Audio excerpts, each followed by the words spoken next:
नमस्कार आपण को सीमाज रोसई को बहुत बहुत स्वागत। आज आसतु बनैबा मिठा आंबा आचार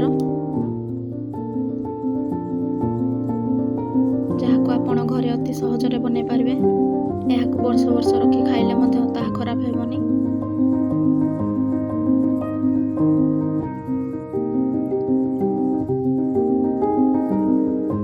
वीडियो को स्किप न करी वीडियो को शेष पर्यंत देखंतु।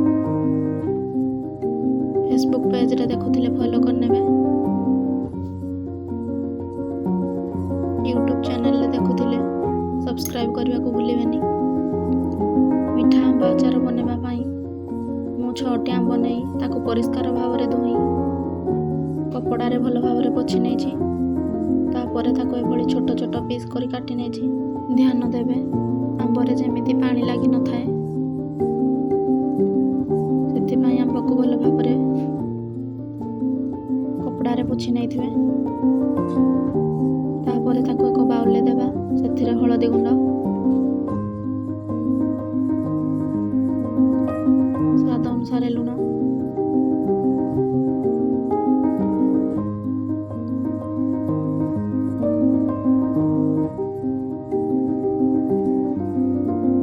पकाई ताको भलो भाव रे गोळै नेबा।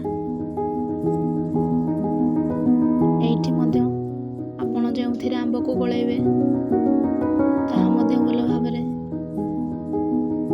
सुखिला थिबा दरकार, जेमिति सेथिरे किछि भी पानी अंश लागि नथिबो। एभली भाव रे आंबा को भलो भाव रे गोळै नेबा। ताको 3 ରୁ 4 घंटा पई घोडणी घोड़ाई छाड़ी देबा।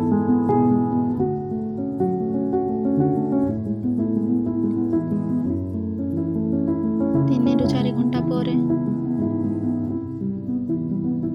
देखंतु आंबरू ऑटोमेटिक पानी बाहरी जाइछि।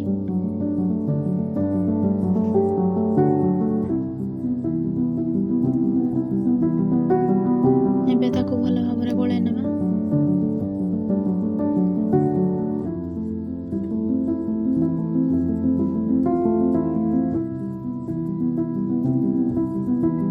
तापरे ताको जाली साहाଯ୍ୟ रे भलो भाव रे छाणी नेबा।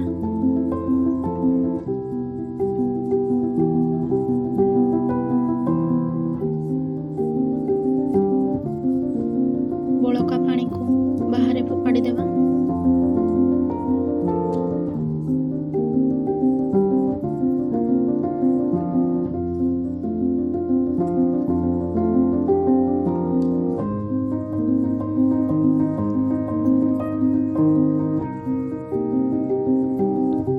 तापरे ताको प्लेट रे टाण खरा रे 5 ରୁ 6 घंटा पई सुखाई नेबा। ध्यान देबे आंबर ऊपर भाग को एभली रखी सुखाइबे। एबे देखंतु आमर आंब भलो भाव रे सुखी जाइछि। सेथिरे पानी अंश नाही।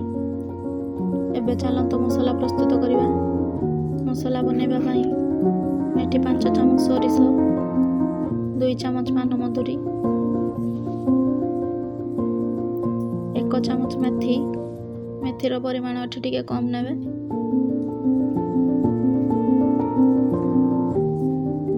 1 चामच जुआनी, 1 चामच जीरा,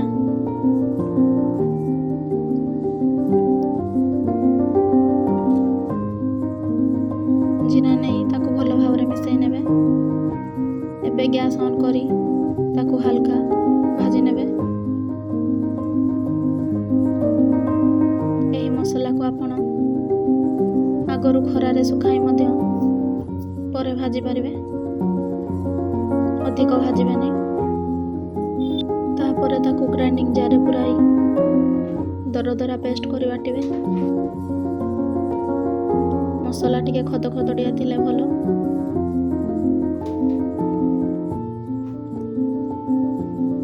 एबे मो कड़ाई रे सोरिष तेल नै ताको भलो भाव रे गरम कर नैछि, जेमिति कि तेलरु धुआं बाहरिबो।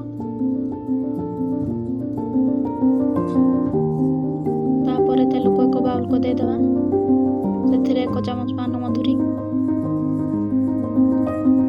आधा चामच कला जीरा,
ଗୁଡ଼ ଜାଗାରେ ଚିନିର ବ୍ୟବହାର ମଧ୍ୟ କରିପାରିବେ। ଗୁଡ଼କୁ ଭଲ ଭାବରେ ମିକ୍ସ କରିନେବା।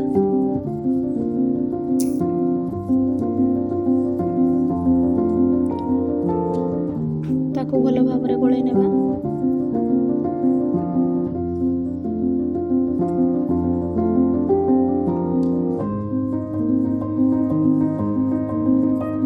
ଏଭଳି ଭାବରେ ଗୁଡ଼କୁ 5 ରୁ 10 ମିନିଟ୍ ପାଇଁ ମିଶାଇ ନେବା। ସେଥିରେ ଆଉ ଅଳ୍ପ ଲୁଣ ପକାଇବା। ତାକୁ ଭଲ ଭାବରେ ମିକ୍ସ କରିନେବା।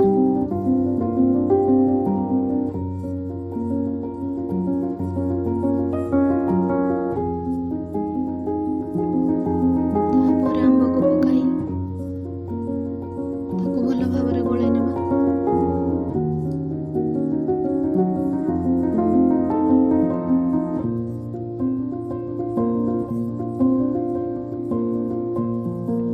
ଗୁଡ଼ ବଦଳରେ ଆପଣ ଚିନି ମଧ୍ୟ ନେଇପାରିବେ। ଗୁଡ଼ ମେଲ୍ଟ ହେବା ପାଇଁ ଟିକେ ଟାଇମ୍ ଲାଗିବ, ସେଥିପାଇଁ ତାକୁ କଭର୍ ଦେଇ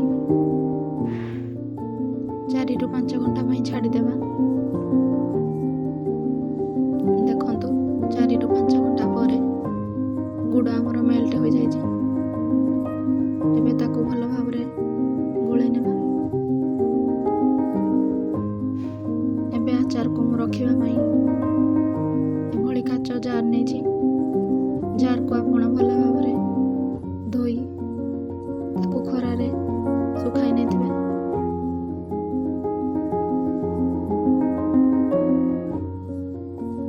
ଏବେ ଆଚାରକୁ ଆମେ ଏହି ଜାର୍ରେ ପୁରାଇବା।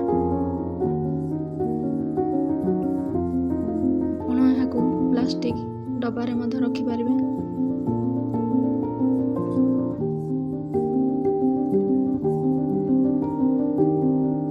କାଚ ଜାର୍ରେ ପୁରାଇ ତାକୁ 5 ରୁ 6 ଦିନ ପାଇଁ ଖରାରେ ଶୁଖାଇ ନେବେ।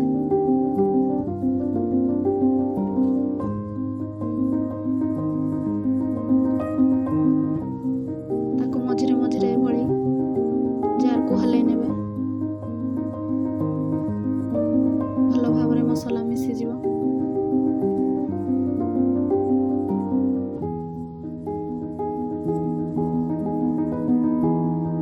ଏବେ ଆମର ପ୍ରସ୍ତୁତ ହୋଇଗଲା ମିଠା ଆମ୍ବ ଆଚାର। ଆଶା କରୁଛି ଭିଡ଼ିଓଟି ଆପଣଙ୍କୁ ଭଲ ଲାଗିଥିବ। ଭିଡ଼ିଓ ଭଲ ଲାଗିଥିଲେ ଲାଇକ୍ କରନ୍ତୁ, ସେୟାର କରନ୍ତୁ, ସବସ୍କ୍ରାଇବ୍ କରିବାକୁ ଭୁଲନ୍ତୁ ନାହିଁ।